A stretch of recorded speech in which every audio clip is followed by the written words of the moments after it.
Don't worry, everyone. I'm here. I am here.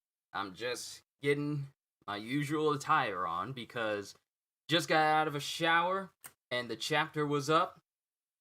So I had to rush downstairs, put my clothes in the dirty clothes, and then rush right back up here in order to read today's chapter. So let's go ahead and get my face in here. Pay no attention to the hair because, like I said, I just came out of a shower and I just washed it, so it's going to look a little stringy. It's going to look a little unkept because I haven't brushed it.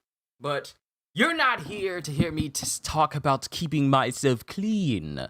A man must always keep himself clean. Vaga, vala mogules, all men must clean. Vala dohayas, all men must bathe. That's my interpretations of that saying from Game of Thrones. Yo, peoples, Kyushu92 here, and welcome back to yet another reaction of Solo Leveling. The last chapter was really good, with Jin pretty much pulling a slicky. I call it pulling a slicky. Pulling a slicky on the Dragon Monarch and pulling him to his own castle away from all of his troops because Jin used one of Kamish's rune that had what they call the worst enemy of the dragon race, and it pretty much immobilized every single one of his dragon soldiers, every single one of the Monarch's dragon soldiers right then and there. He used the solo leveling of Dragon Ren from Skyrim, but it also impaired Yogumund, who was there, you know, the Monarch of Transfiguration. Breathe, Kyushu. So now Jin is face to face with the Dragon Monarch with all of his army, but this is also when we get a good view of the Dragon Monarch in his full dragon form. He is massive. He makes Smaug look like toothless, and now we get to see what happens in chapter 174. And we cut to a building. We just cut to the city now. And I think I know who this is. I can recognize the hair. Only one person has this type of hair. This is Lady Selner. The flames of war are all over the U.S. territory. And then we got the main U.S. branch chairman here for the Hunters Association here. All kinds of men are running wild and spreading throughout the region. I never thought Hunter Sung was telling the truth. What are we supposed to do now? He's not the only hunter we have. And we got Andre ripping apart monsters. He's just ripping them apart. Oh, Thomas Andre is the Kenpachi Hulk juggernaut of this entire story. Hunters from all over the world have thrown themselves into the battle. Whether they're E ranks or S ranks, everyone, not just the top hunters. Even the lowest ranked hunters are joining in this fight. Everyone. But it shows Thomas Andre just grabbing these monsters by the neck and he's just killing them all barehanded. Dude ain't got no shirt. He's just going in there just akimbo, just killing them all. But continuing on, and let me just read through this whole thing because it's a whole paragraph. Hunters from all over the world have thrown themselves into the battle. Whether they're E ranks or S ranks, the abilities of an E rank is slightly above that of a normal human. Surely they realize that, other than the fact that they carry around magical weapons unlike soldiers, they won't be able to contribute to the battle much. And it's not any different in the cases of C ranks and D ranks. When E ranks hunt one beast, D ranks would only be hunting 3 of them, and C ranks would be hunting around 10. This is even the case for S ranks. And right here it shows Cha Hei-in as she stands on a mound of bodies. A mound of monster bodies, mind you. Completely unscathed. Yo, Cha Hei-in is just going in. Cha Hei-in going in! Even though they may be capable of killing 1,000 of them, they will eventually perish just like another of the many stars. Paige, how dare you not have the rest of these panels ready? When I tell you to be ready while I'm in front of this live studio audience, you better have those pages ready. And now all of a sudden, the web page doesn't want to work. See, here's the thing. I loaded this page up for it to have everything ready and for it to load all the images. There you go. That's how you... Thank you, web page. You know how to obey your master. Even though they may be capable of killing 1,000 of them, they will eventually perish just like another of the many stars. However... And then it shows Cha Hae-yin looking into the sky, and it's just... She's surrounded by a whole bunch of different hunters who are all just been killing beasts. And she's just looking at the sky, and the sky is lit up. It is well colored. I don't know who's coloring these pages, but they're all beautiful. When those individual stars fall and draw shapes in the sky, although very faintly, they show us the future. People call this hope. Oh, so you're pulling a Princess Leia on us, Lady Selner. Is that what's going on here? Then we cut to another building, and it's Woo, Chairman Woo, from the South Korean side. Hunter Sung seems to have succeeded in luring them to a nearby uninhabited island in Japan. I remember Hunter Sung telling me something before. He told me that there is an uninhabited island tens of kilometers in size, in which a gate of giants collapsed in an enormous amount of mana spread throughout its region. If the battle was to take place there, we would be able to minimize the damage done. Is that why he has been hiding in such a place all this time? Should I dispatch a couple of hunters there just in case? Aren't all the S-rank hunters in the US right now? What kind of hunters would we send out? We could send out E-rank hunters. This is Wu saying this? Oh, no, it's the other guy saying it. We could send out E-rank hunters. I had to make sure that my microphone was unmuted. I am so sorry. That is something I had to double check on. We could send out E-rank hunters. And then Wu just smiles. Did you know that even Hunter Sung used to be an E-rank hunter? Pardon? I know that it's possible for an E-rank hunter to become a hero. And then it shows the camera, the panel, it shows the camera zooming all the way out into the city and then zooming right to the back of Jin on top of Kaisel as they charge the Dragon Monarch in a big old heroic shot.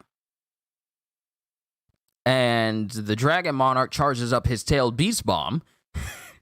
See, this is what watching so much anime and reading so much manga does for you. You get to make comparisons for other series. He charges up a tailed beast bomb directly in front of Jin. Now, mind you, the Dragon Monarch is absolutely massive. He's what Smaug is to Bilbo if Bilbo was actually 4 times shorter. That's how big this guy is. But before the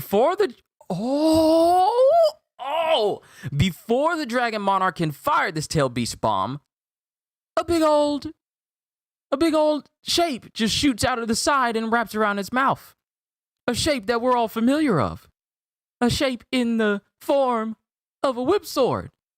Who do we know who has a massive whip sword and just shuts the Monarch's mouth before the blast could even erupt?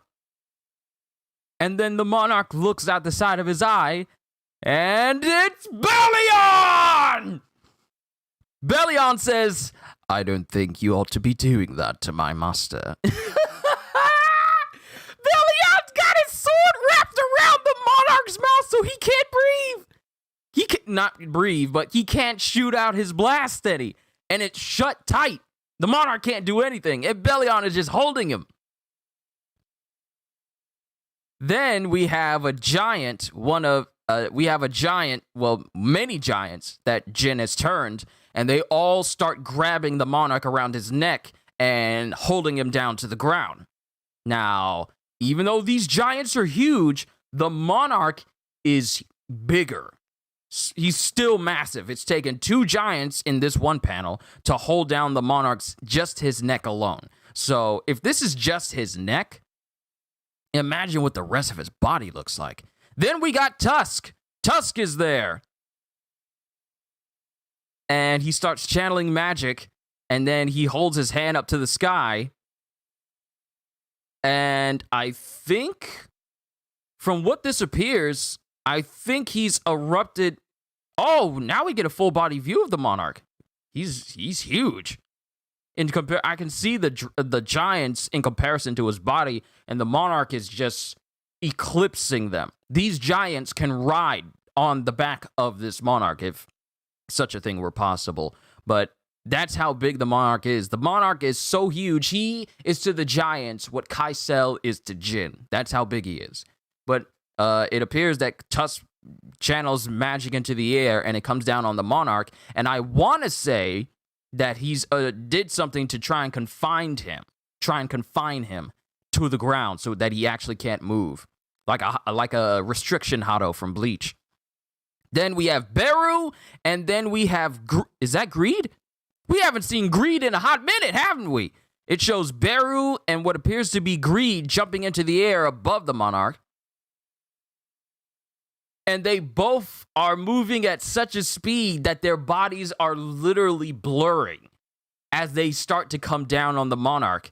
And they both hit the Monarch in the side of the face with extreme force. Then, oh my goodness, yo! Then we got Igris, who's on the top of the head of the Monarch, and he's just holding up his sword as his sick cape is just billowing in the wind. He's just above him. He's just this is so good. This is so good. And the thing is, none of these panels have a word spoken. You're just watching this action unfold, but it just shows Igris on top of the Monarch's head with his Demon King longsword above his head, charging lightning, just standing there with his massive, big old giant Batman cape just billowing in the wind. You know how it is in comics where superheroes have these absurdly large capes that move in ways that isn't, physically possible. That's Kael's cape. That's Igris's cape, not Kael.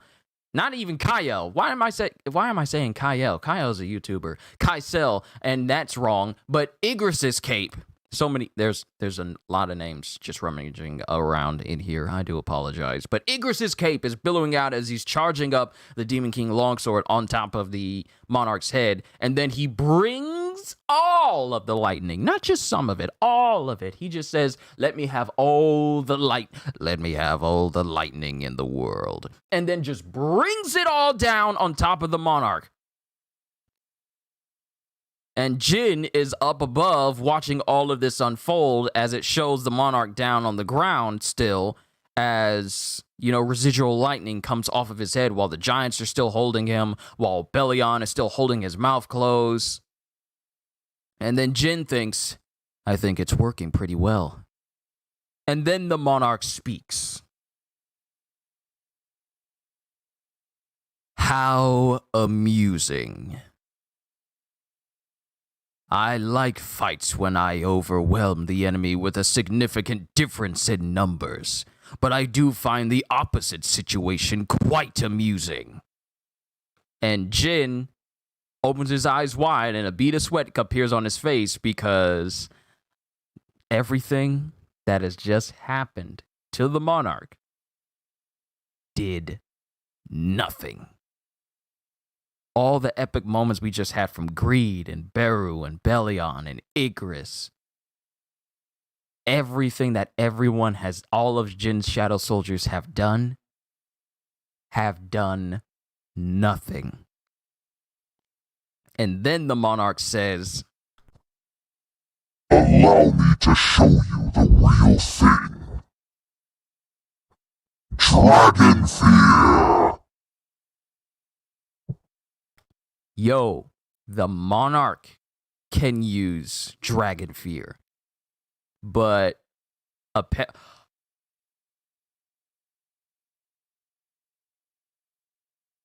Epiphany. What we saw from Kamish in terms of Dragon Fear, I think we all kind of forgot that Kamish was a servant of the Dragon Monarch. The Dragon Monarch is now using Dragon Fear. Now, if Kamish's rune was able to give Jin the power to immobilize all of the Dragon Monarch's, the Destruction Monarch's soldiers, including Yogumund, to a high degree, imagine the power that the Monarch himself is able to use Dragon Fear with. The degree that he's able to use Dragon Fear with. Because he says Dragon Fear, and he roars out loud, and the air just erupts with power. And the same effect that we saw happen to all of his dragon troops all permeate through all of the shadows that's going on. And some of them actually get blasted to the point where their upper bodies just explode from the force. Even the giants that are there on top of them feel it. And then Jin notices that this is a bad situation because all of the shadows are being affected by Dragon Fear. And Jin thinks, Dragon Fear attack from the King of the Dragons? I can't control my shadow soldiers like this. Cancel summon! And as all of his summons get canceled, this includes Bellion as well. This lets the Dragon Monarch open his mouth again as he tries to charge yet another Tailed Beast bomb. And he shoots it.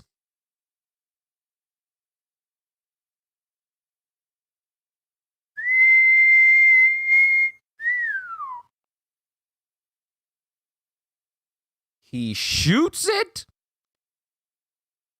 And it makes every single blast attack that we've seen in this entire series, including Tusk when he was using the Orb of Avarice to outdo the dragons when they're outdo Jin's Shadow Dragons when they all convened on this island in Japan. And here's the thing. The Dragon Monarch just used a regular breath attack in his human form, and he erased a giant portion of the city in Canada. That's just his normal human form. This is his souped up, supercharged dragon form, and he lets out a blast that even eclipses him in size. And he just blasts in one direction. You don't even get to see the rest of the background. You just see the blast, and it takes up pretty much the majority of the page. You can't even see the height of the blast. You just see fire and power, and that's it. And Jin barely manages to avoid that blast. And Jin says, "Come back, Kaisel."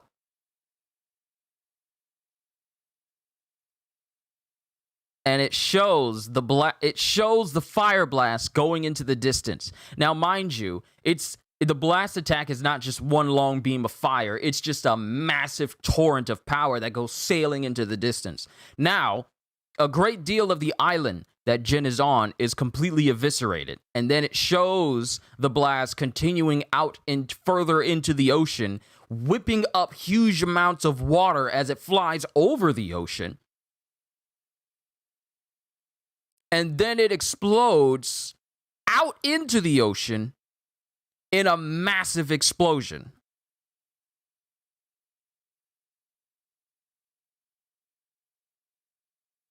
And it shows, oh boy, this is how you do a final boss.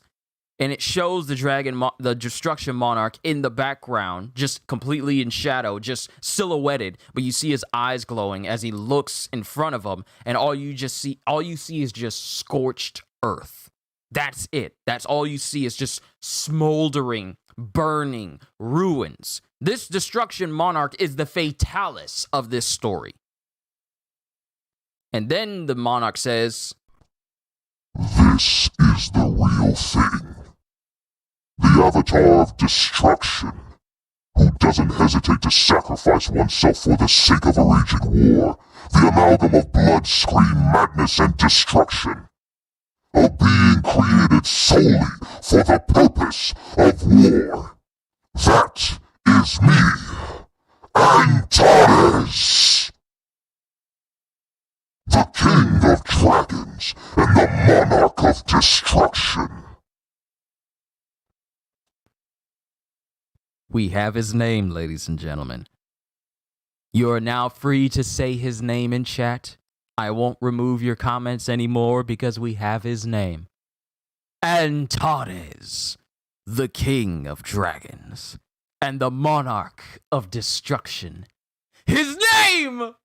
I've awaited this day for so long. Now let me tell you why I've awaited this day for so long. Because I've seen people say his name in chat and even put his name in comments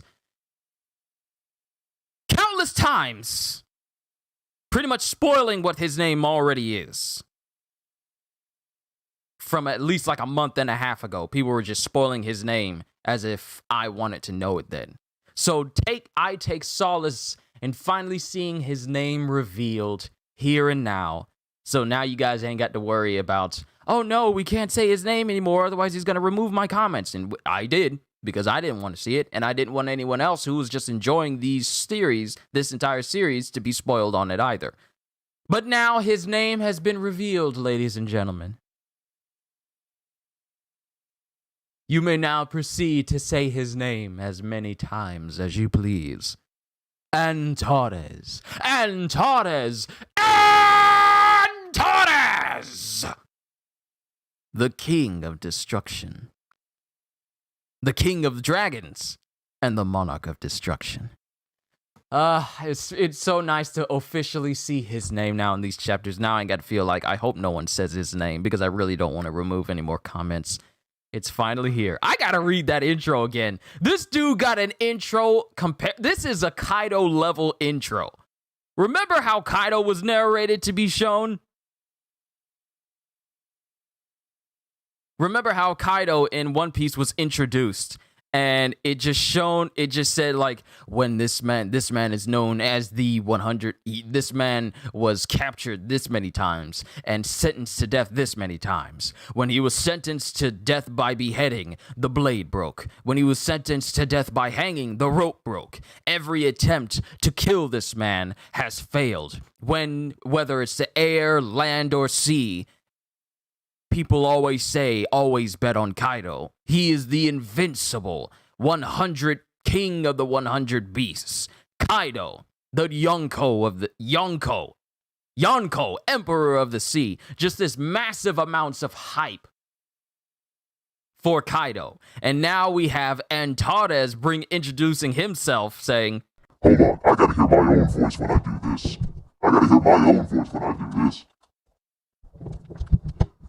This is the real thing. The Avatar of Destruction, who doesn't hesitate to sacrifice oneself for the sake of a raging war. The amalgam of blood, scream, madness, and destruction. A being created solely for the purpose of war. That is me, Antares, the King of Dragons and the Monarch of Destruction. I'm not marveling over my own voice. I'm just marveling over this intro. That is how you introduce yourself as a villain!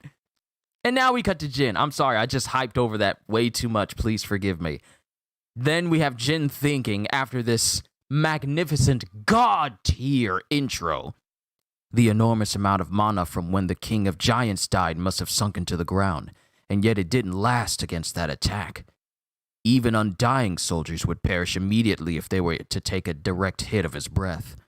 And then I can't call him the Monarch of Destruction anymore. I've been calling him that so much, despite knowing his name in the past. I can't call him the Monarch of Destruction or the King of Destruction anymore.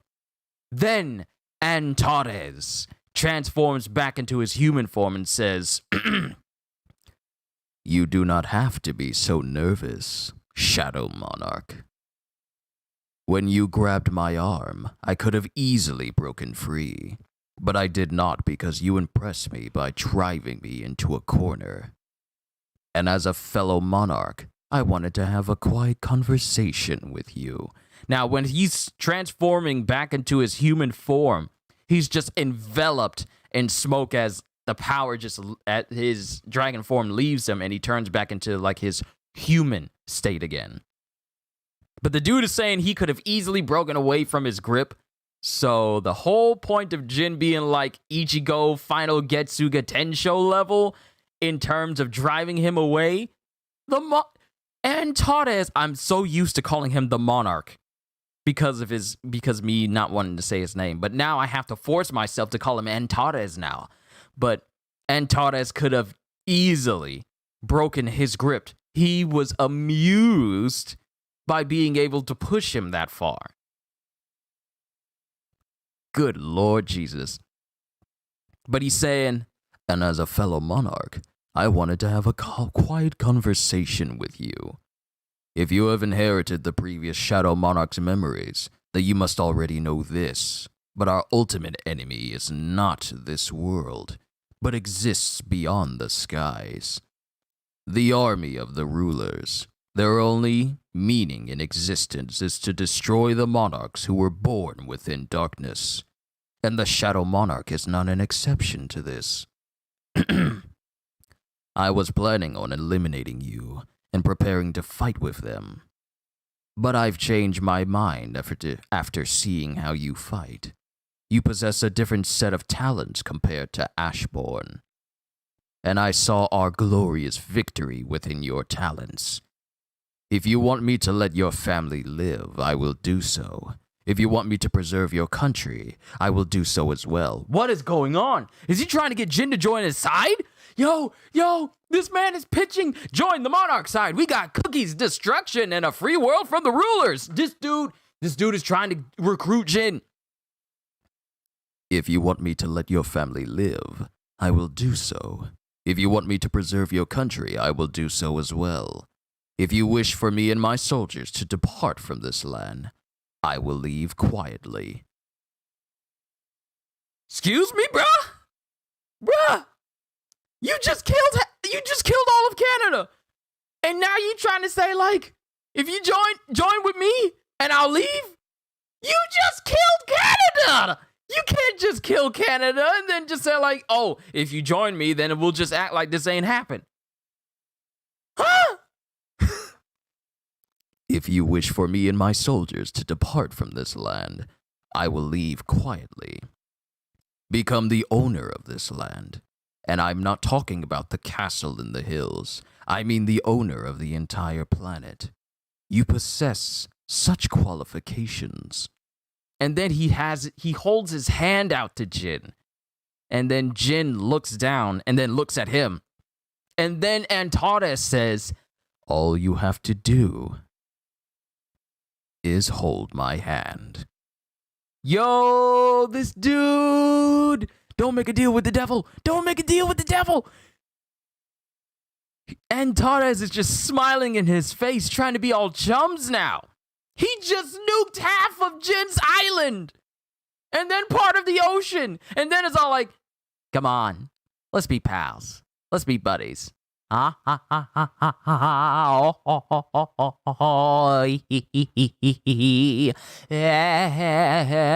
exactly how that song goes. I'm not exaggerating. Dude just caused all this destruction, killed the entire Canadian guild, all the hunters of Canada,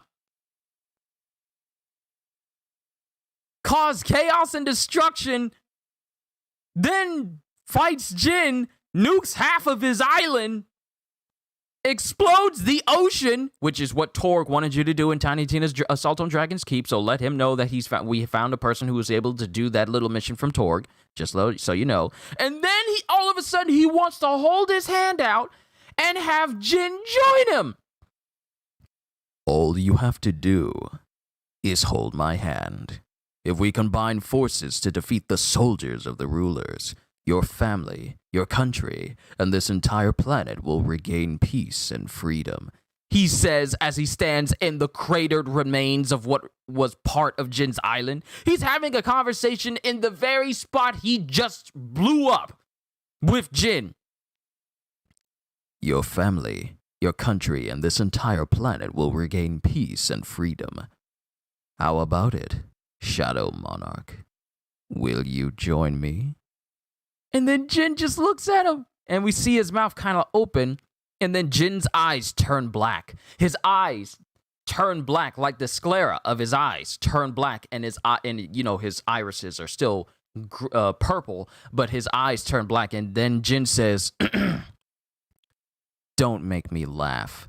You expect me to believe you when your eyes are screaming that you want to kill me?" And then Antares starts laughing. Like an actual One Piece laugh. But he's just laughing. I need to give him Doflamingo's laugh. And then it shows Jin brimming with Shadow Monarch power. And then Antares says, "I guess I can't hide it. This was my final mercy to you." And then Antares is just he has his hand over his mouth like he can't keep himself from laughing due to the fact that Jin was able to see through his lie. He was lying! Antares was lying the whole time just so he can kill Jin. And given that Jin is able to sense the murderous intent of people, it was so easy for Jin to pick up. But Antares is saying, "I guess I can't hide it. This was my final mercy to you. Then prepare, Shadow Monarch." And now we begin the fight. We officially begin the fight between Jin and Antares. The final boss, the King of Dragons, the Monarch of Destruction. That is the end of chapter 174, ladies and gentlemen. 10 out of 10. That is what I call a solo leveling chapter.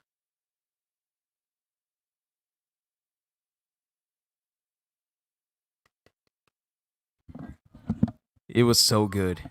Oh my goodness, this was such a good chapter. 23 people? Hello, everyone. Hi.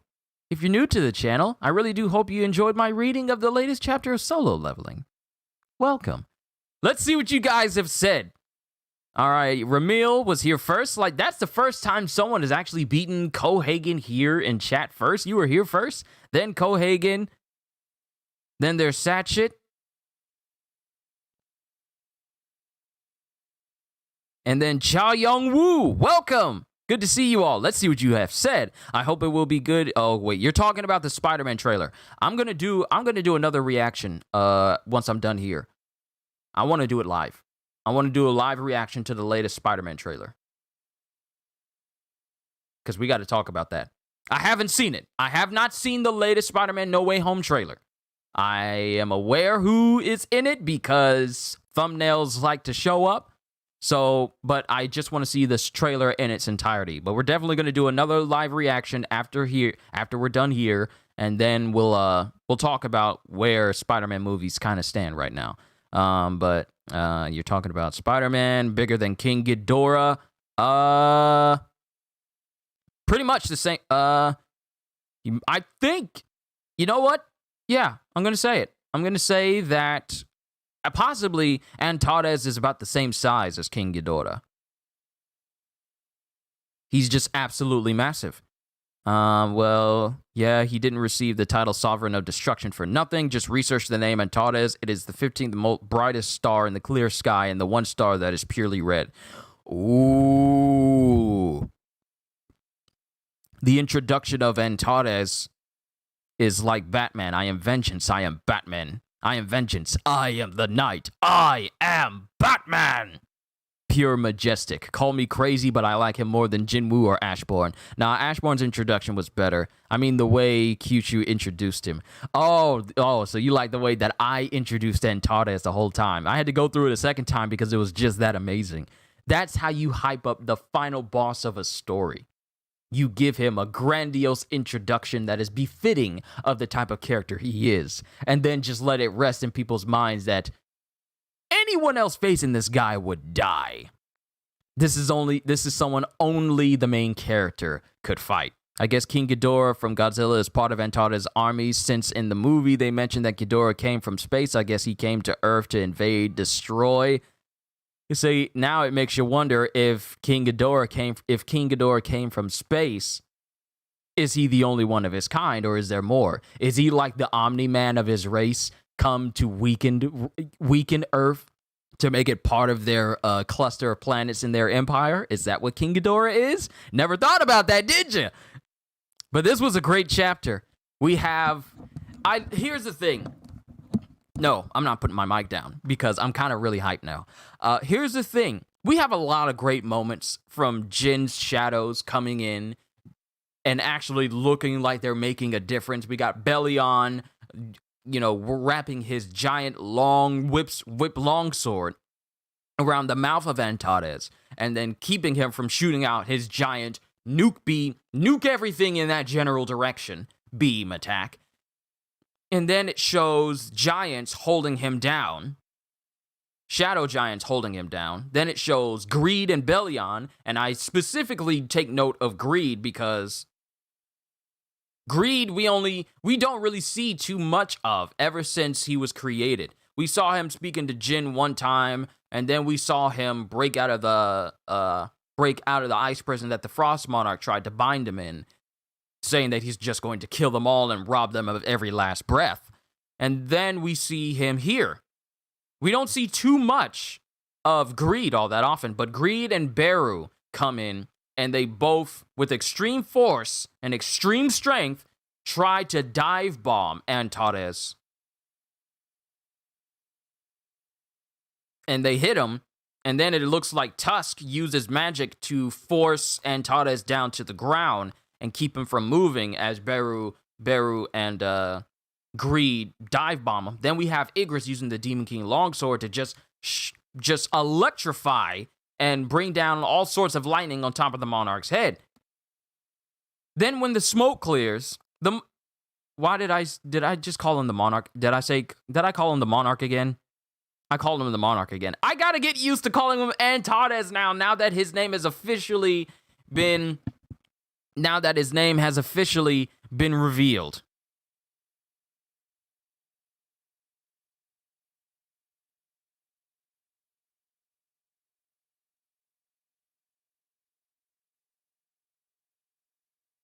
Hold on.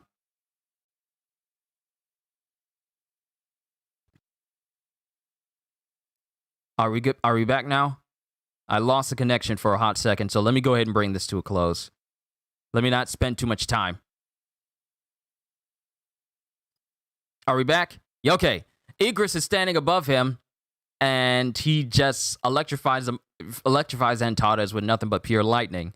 And as the smoke clears, sorry, I had to double check. I don't know why our internet keeps going out, especially if I'm using Wi-Fi. And we only have Wi-Fi in the house. It's not like our internet is being stressed or anything. Minor thing, back to the story. The smoke clears, and Antares is completely unscathed. And he's just saying, like, this is amusing. And then he says, let me show you the real thing. Actually, you know what? Let's go back. Let us go back. Actually, you know what? I'm completely undermining the fact that Lady Selner is talking about how even all the hunters from the E ranks all the way to the S ranks are doing everything they can to take part in this war, even though those of lower ranks have an increased chance of dying. But at the beginning, she was saying the flames of war are all over the U.S. territory. And then Lady Selner is saying, and then the U.S. chairman of the Hunters Association is saying, I never thought Hunter Sung was telling the truth. What are we supposed to do now? And then Lady Selner reminds him that Jin is not the only hunter they have, as it shows Andre doing what he does best, just wrecking shop. With her saying whether they're E ranks or S ranks, the abilities of the hunters from all over the world have thrown themselves into the battle, whether they're E ranks or S ranks. The abilities of an E rank is slightly above that of a normal human, and she goes through talking about how each rank will contribute to the fight. But she says, like the lower ranks she says they won't be able to contribute much to the battle, and it's no different in the case of C ranks and D ranks. And then she says this is even the case for S ranks as well. Even though they may be capable of killing 1,000 of them, they will eventually perish just like another of the many stars. It's not an odd coincidence that Lady Selner is talking about stars, and then, who was it who said that? Do I have a Discord? Yes, it's in the description. I should probably change my description so that the Discord link is on top because people see the Twitter link first. The Discord link is possibly the more important ones of all the links that I have linked up there. But who was it that said... Satchet was the one who researched the name, and Antares is the 15th most brightest star in the clear sky and the one star that is purely red. It's not an odd coincidence that Lady Stelner is talking about stars, and then we get Antares' name revealed, and then Satchet reveals that the meaning of Antares, or at least the fact about Antares, is that the Antares star is the brightest star in the clear sky and the only one that's pure red. That's not a coincidence right there that she's talking about stars in this chapter. And Lady Stelner is saying, however, when those individual stars fall and draw shapes in the sky, although very faintly, they show us the future. People call this hope. So Lady Stelner is, even though things look dire right now, the fact that these hunters are doing everything they can to take part in this battle, if they die, when they die, and a great score of them, especially the lower ranks, are going to die fighting these monsters, the light they give off as they take to the sky and become the new stars of that sky, show people the future. They show them hope. Their sacrifices give hope to people. Then it shows Wu thinking about all the stuff that's been going on and finding out that Jin has taken him to the uninhabited island of Japan. And then one of the guys is saying, like, we could send some E-rank hunters over there. This dude is literally saying we could send some cannon fodder over to where Jin is. This guy that is standing there with Wu is basically saying we could send some disposable hunters because in comparison to what we see later in this chapter, E-rank hunters would do next to absolutely nothing. So this guy is suggesting that we just throw these people's lives straight into their deaths with absolutely no hope of surviving. So I don't know where this guy gets off thinking that these people, because these E-rank hunters are people too. I just found it kind of mildly offensive that this guy would suggest sending out E-rank hunters into a war zone where a beyond S-rank hunter, a beyond national level hunter enemy is residing right now. I kind of find that odd that he would suggest sending people who have a 0.1% chance, a 0.0001% chance of returning alive. I find it odd that he would think that that's a good idea for whatever reason. Wasn't thinking clearly. But then Wu explains to him how Jin used to be an E-rank hunter. But then Wu pretty much corrects everything that I just said because I completely forgot what he said. He says that he knows that it's possible that even an E-rank hunter to become a hero. So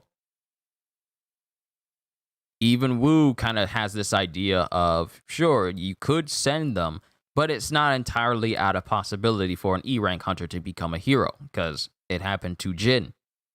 Then it shows Jin fighting. It shows all the events that I told you about with Jin and his high-ranking commanders and all of them doing everything they can to pretty much, what's the word I'm trying to look for here? They pretty much hold down Antares. I was this close to calling him the Monarch again. I was this close. Holding down Antares, but Antares says, how amusing. I like fights when I overwhelm the enemy with a significant difference in numbers, but I do find the opposite situation quite amusing. He loves fights where he just has an overwhelming force that just eviscerates his enemies. But he also enjoys it when the enemies do the same thing to him. I think the Major from Hellsing Ultimate likes it as well in the terms of war. Antares has the same kind of ideal approach to war as the Major does from Hellsing. Because the Major likes all the destruction he causes with war, but he also likes the circumstances and he also likes defeats. He also likes defeats and being driven away by his enemies as well. He just loves every aspect of war, including all of the negatives of war as well. But he's saying, I do find the opposite situation quite amusing. Allow me to show you the real thing. And then he, using his absolute power, uses Dragon Fear, and Dragon Fear affects all of his shadows, and some even with enough force to eviscerate their entire bodies just from the force of the voice alone. It's like Superman screaming out after being stabbed by Doomsday in the Justice League Snyder cut, but it's not actually stupid in his voice going all across the world.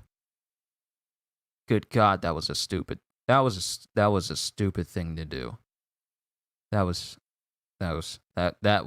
a very stupid thing to do in that movie. I'm sorry, that's just stupid. Superman screams out and then it goes across the entire world. But the way it was done is like it constantly reverberates constantly over and over and over again. Your screams don't work that way.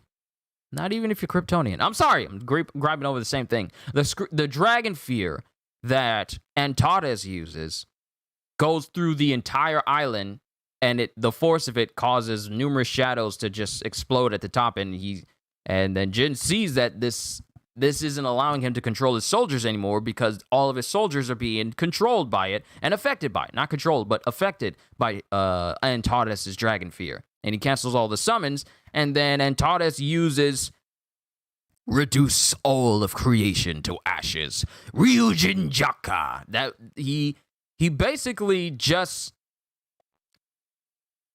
all the times that I've said that these enemies and Jin summons and all these different people use nuke blasts, and it's just massive destruction in one direction. No, Antares is the nuke. He is the nuke, and just blows up the entire area. Let me see what you guys have said so far. Imagine how thick Antares scales for all those attacks to not do a thing to him, not even a scratch. 8 monarchs were created from the darkness to destroy everything, but only one is the monarch of destruction. See? That's his title. 8 monarchs were created from the darkness to destroy everything, but only one of them holds the title of monarch of destruction. Antares looks like what is it? Drake from High School DxD? Who is that character? I don't know that character. I wonder if Antares has he might.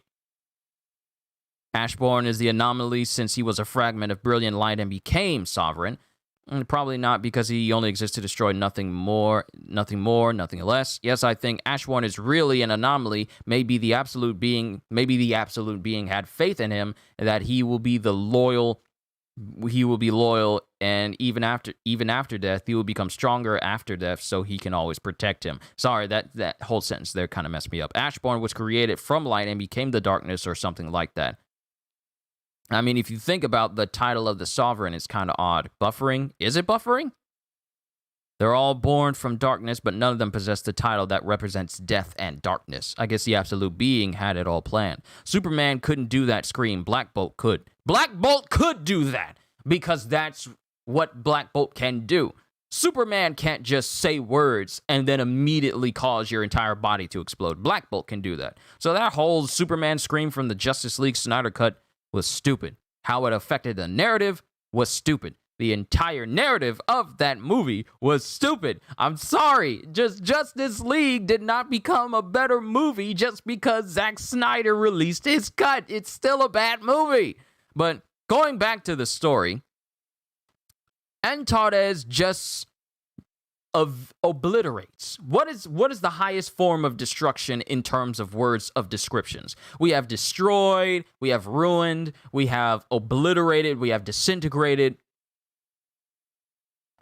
erased. That's a good way to put it. Erased. It's just a simple term, but once you erase something, it's gone. He just erases everything in front of him.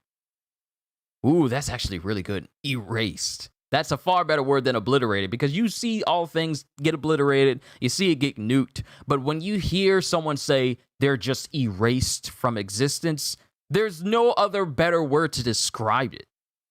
And he does that with his blast attack. He just erases everything in front of him, even out to the ocean. And then the blast continues out into the ocean, and then proceeds to erase a big portion of the ocean with a massive nuclear blast. And this is when we get the description of Antares. This is the real thing. The avatar of destruction who doesn't hesitate to sacrifice oneself for the sake of a raging war. The amalgam of blood, scream, madness, and destruction. A being created solely for the purpose of war. That is me, Antares. Such an amazing description.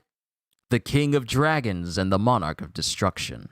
And he says this as he looks down at Jin with his monstrously high stature as Jin is knelt down on the ground looking up at him.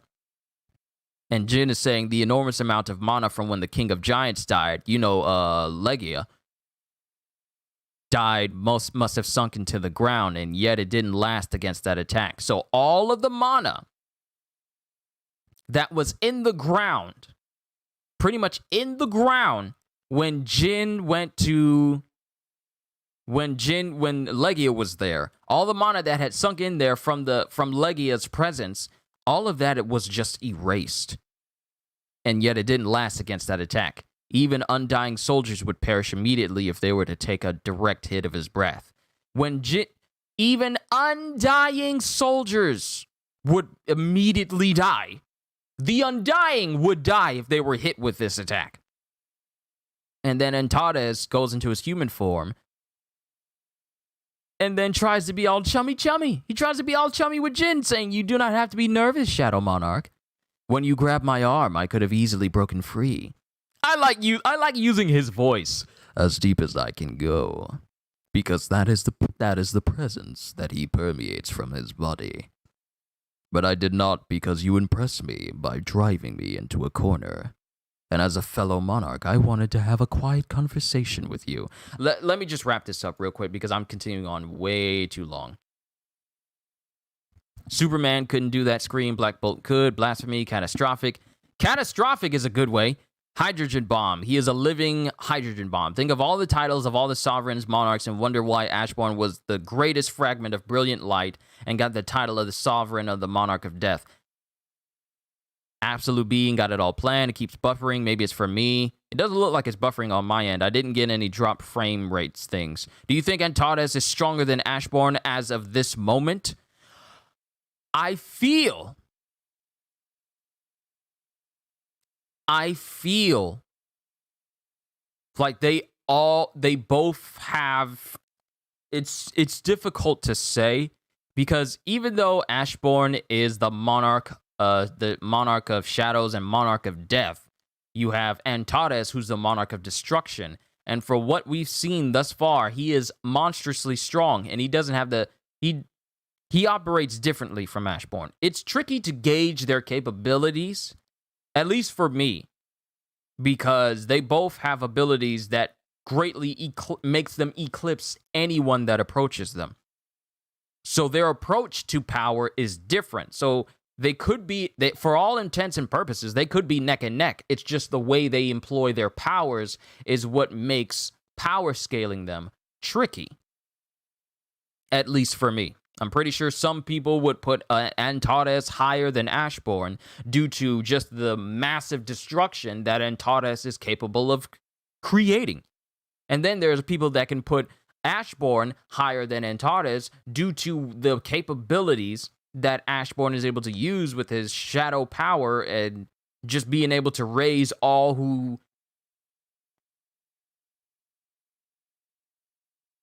Ashbourne excels because he has strength in numbers, and he's just literally that strong. Antares, wow, they're both of their names start with A. I'm just now noticing. Ashbourne and Antares. Interesting.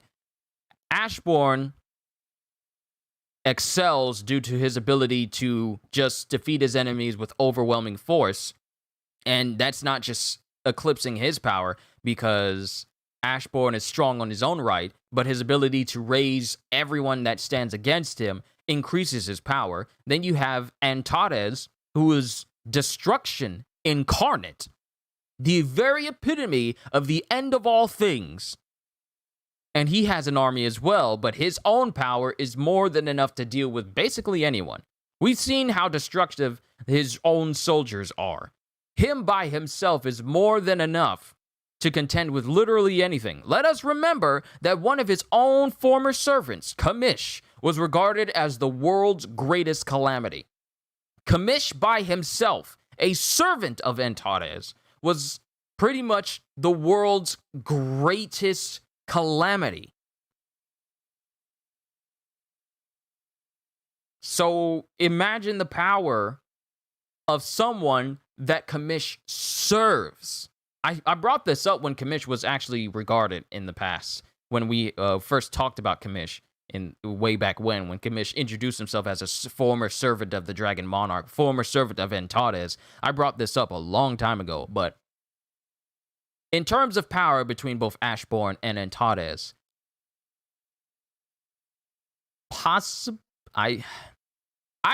here's the thing. I'm still kind of partial. Even though I just gave you this massive description for Antares, I feel like Ashbourne wins out a little bit more, because whenever people regard Ashbourne, every monarch does not approach Ashbourne haphazardly. Every single one of them. So Ashbourne is in a league of his own. I guess the reason why Antares hates Ashbourne is because Ashbourne was supposedly Antares' rival in terms of power when Ashbourne was still a fragment of brilliant light. Possibly. Antares, the sovereign of destruction, and Ashbourne, the greatest fragment of brilliant light. They are both the height of power on either side. Ashbourne was the greatest fragment of brilliant light when he used to be one of the rulers. He's pretty much the greatest on the ruler's side. And then you have Antares, who is the greatest on the monarch side. So I'm just going to say this. They're neck and neck. Due to just their titles and how people regard them, they are neck and neck in terms of power. I always thought the rulers were quite weak, though it's possible all the rulers together could kill Ashbourne, possibly. I think, yes, he might hate Ashbourne because he was given more power than anyone. I like fights when the character defeats entire armies alone, like the Doomslayer or Kratos, or basically any character you play in a Dynasty Warrior game. That's why I love those games so much. A one-man army, just by yourself, and you're just cutting through swaths of enemies. What I mean is that Ashbourne was a ruler before he was bestowed the power of death. Yeah, you're right. But yeah, and Gente, I love fights like that as well. I love video games where I can just be by myself. You give me armies that I can fight. Just give me a game where I'm a super powerful being and I'm just fighting entire armies that just get harder and harder as the fight goes on, but my power increases. I would so love for a Marvel game to do that. I would so love for a Hulk game to do that. I'm talking about video games now. I'm sorry. We need to continue on. We're about to approach an hour for this reaction. I'm sorry if I kept you all here too long.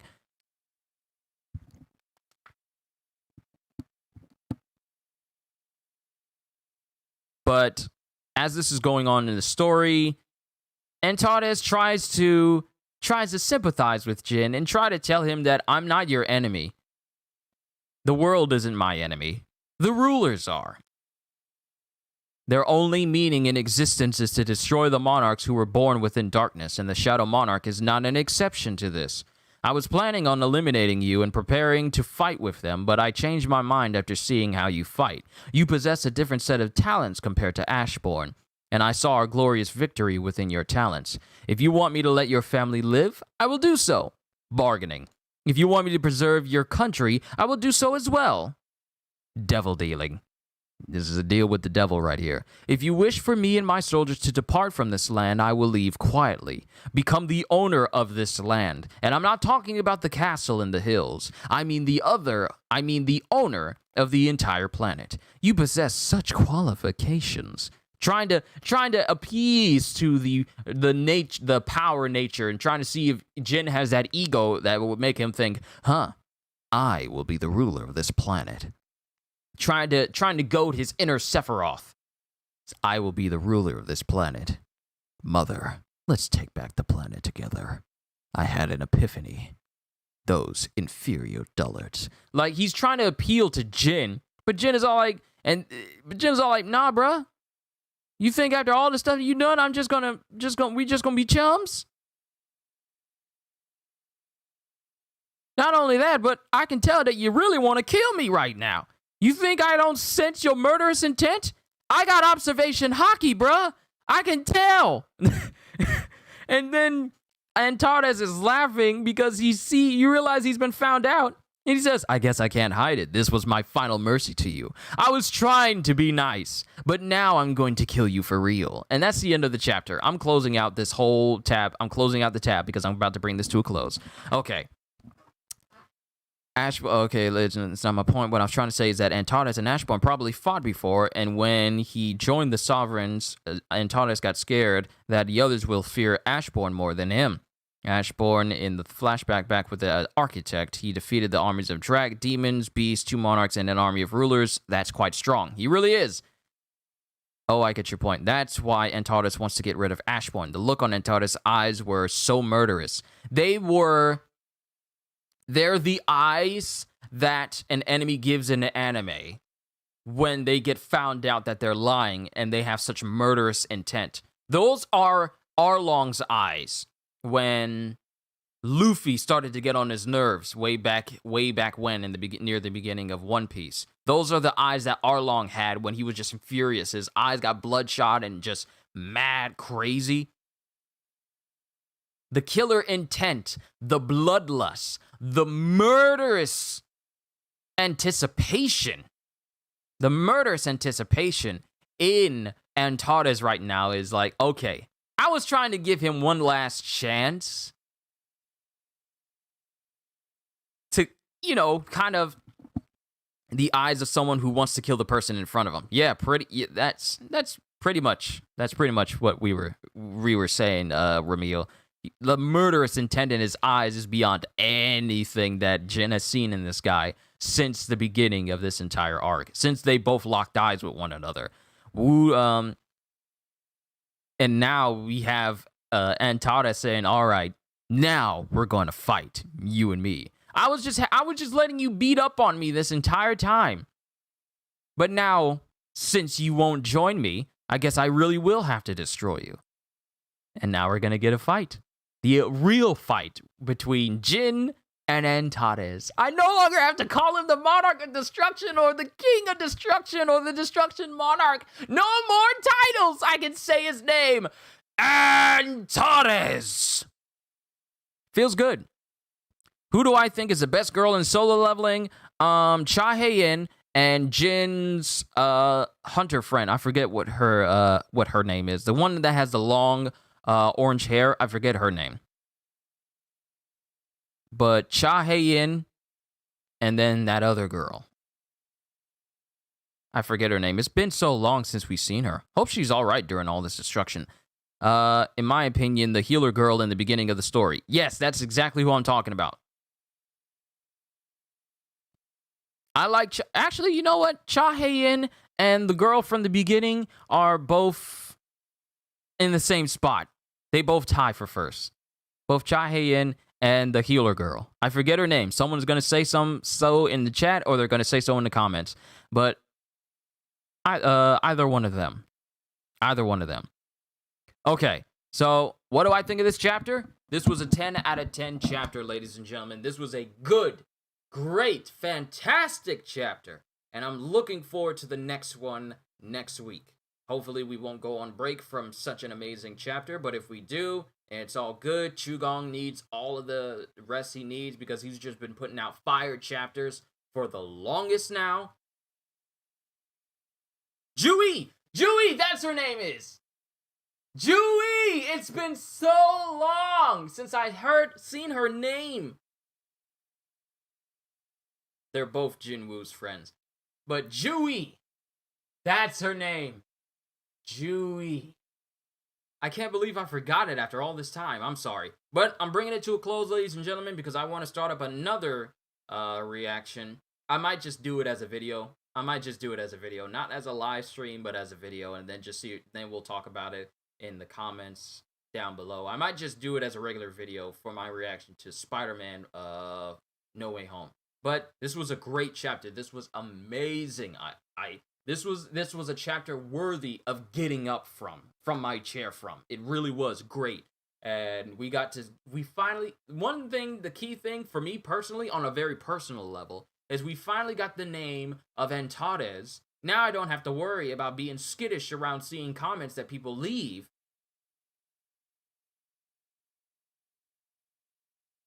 About leaving, I don't have to be skittish around the comments.